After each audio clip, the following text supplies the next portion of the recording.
और अब बात कर लेते हैं कानपुर के लैम्बोर्गिनी कांड की। और इस केस में पुलिस ने अरबपति के बेटे शिवम मिश्रा को घटना के 4 दिन बाद गिरफ्तार किया।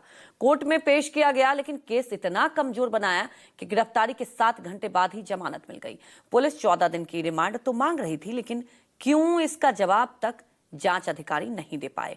अब सवाल यह है कि लैम्बोर्गिनी से 6 लोगों को टक्कर मारना कोई मामूली घटना थी या फिर पुलिस ने इसे मामूली बना दिया। आखिर कैसे हुआ सारा खेल, देखिए इस पूरी रिपोर्ट में।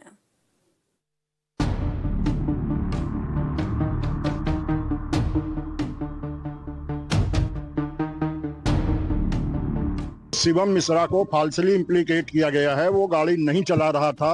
पुलिस की गिरफ्तारी अवैध थी? बिल्कुल अवैध थी। नहीं, वो तो माननीय न्यायालय ने अवैध घोषित कर दी, रिमांड रिफ्यूज कर दिया। कानपुर का लैम्बोर्गिनी कांड, नहीं मिली आरोपी की रिमांड।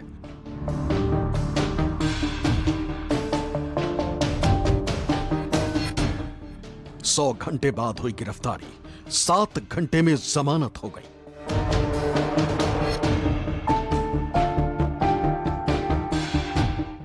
इन दो तस्वीरों में सिर्फ 7 घंटे का फर्क है। पहली तस्वीर लैम्बोर्गिनी से 6 लोगों को टक्कर मारने वाले शिवम मिश्रा की गिरफ्तारी की, जबकि दूसरी तस्वीर 7 घंटे बाद कोर्ट से जमानत मिलने के बाद बाहर निकलने की। जिस लैम्बोर्गिनी कांड को लेकर मामला तूल पकड़ गया था, उस केस को कानपुर पुलिस ने कैसे हैंडल किया, उसकी बानगी गुरुवार को दिखाई दी। गुरुवार सुबह 8 बजे खबर आई कि जिस शिवम मिश्रा को पुलिस 4 दिन से तलाश रही थी, उसकी कानपुर से ही गिरफ्तारी हो गई।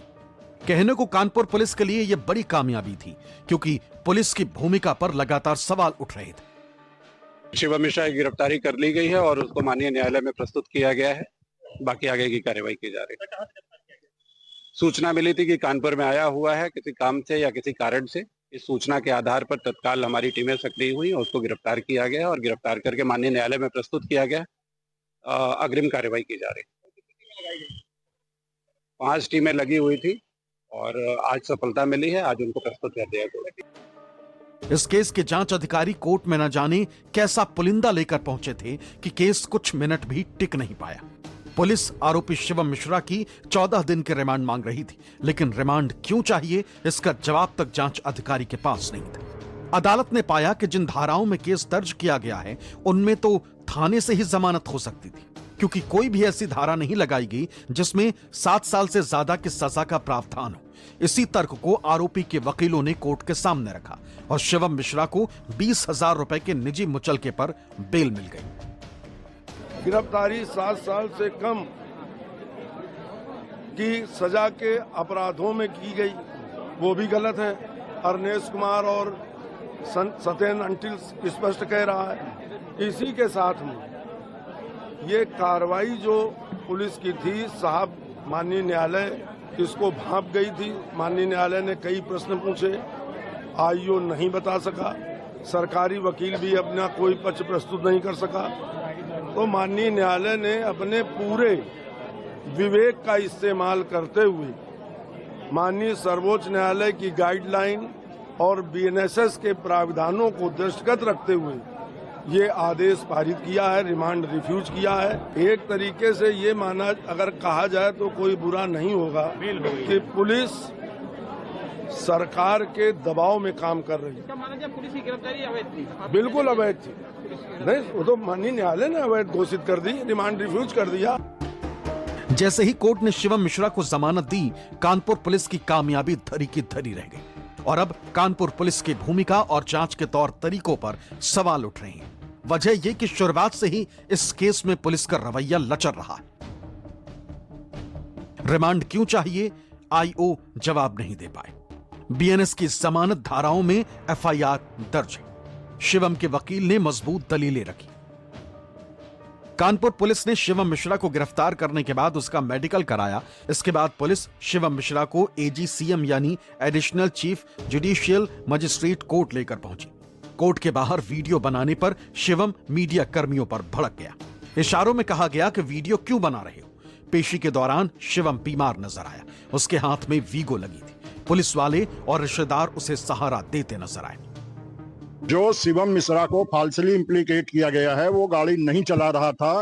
पुलिस ने उसको नाहक में बेनाहक जो है गिरफ्तार किया। नहीं, बिल्कुल नहीं चला रहा था।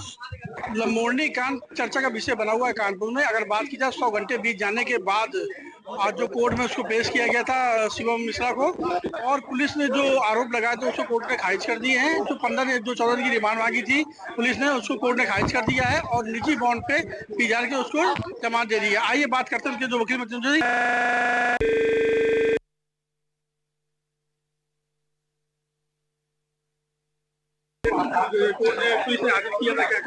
माननीय न्यायालय ने दोनों पक्षों को सुना। दोनों पक्षों को सुनने के बाद में माननीय न्यायालय ने 20,000 रुपए के व्यक्तिगत बंद पत्र पे हमारी अंडरटेकिंग मांगी है। हमारी अंडरटेकिंग के प्रस्तुत करने के बाद में वो उसे रिहा करेंगे। अगर बात की जाए कहीं ना कहीं ये एक्सीडेंट केस 7 साल के नीचे जो धाराएं थी उनमें कोर्ट में पेश करने कोई प्रावधान ही नहीं है, तो क्या पुलिस क्या मंशा थी पुलिस की? जो पुलिस अपना काम कर रही थी, हम वहाँ पर अपनी आर्गुमेंट दे रहे थे और आर्गुमेंट दोनों पक्षों के आर्गुमेंट माननीय न्यायालय ने सुना। इसके बाद में 20,000 रुपए की पीबी देने के लिए हमें आदेशित किया।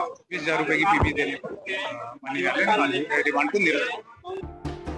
इस केस में शुरुआत से ही पुलिस की भूमिका पर सवाल उठते रहे और अब जब शिवम मिश्रा को गिरफ्तारी के महज 7 घंटे बाद जमानत मिल गई, मामला कहीं ज्यादा संदेह में दिखाई देने लगा।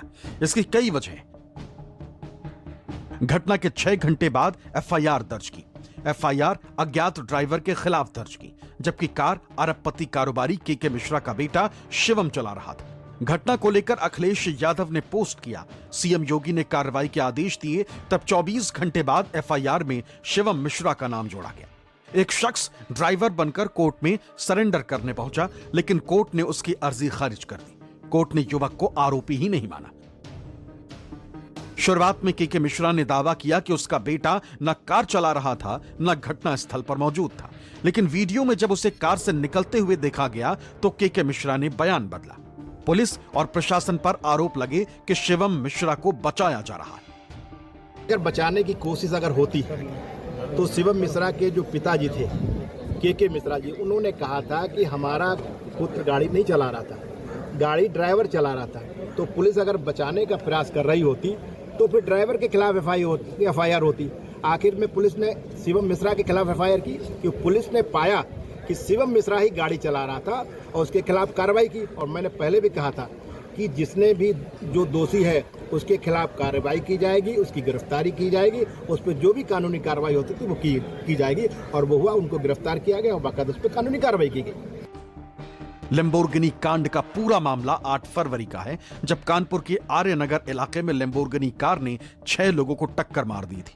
14 करोड़ की कार से टक्कर का मामला हाईलाइट हुआ और जब अरबपति के बेटे का नाम इसमें सामने आया तो मामला तूल पकड़ गया था। कानपुर से अमित चौहान के साथ मानस श्रीवास्तव, लखनऊ, न्यूज़ 24।